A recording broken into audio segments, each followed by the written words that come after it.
મહાકાલી અને માં સરસ્વતી આ ત્રિશક્તિના લીધે જ આખો સંસાર ચાલે.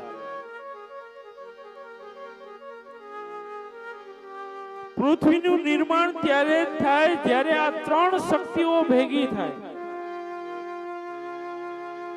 મહાલક્ષ્મી, મહાકાલી અને મહા સરસ્વતી જ્યારે ભેગા થાય ત્યારે જ કોઈ નિર્માણ થાય. બ્રહ્માજી સમજાવે છે કે હે નારદજી સાંભળો, જે કઈ દ્રવ્ય શક્તિ છે ઈ મહાલક્ષ્મી છે,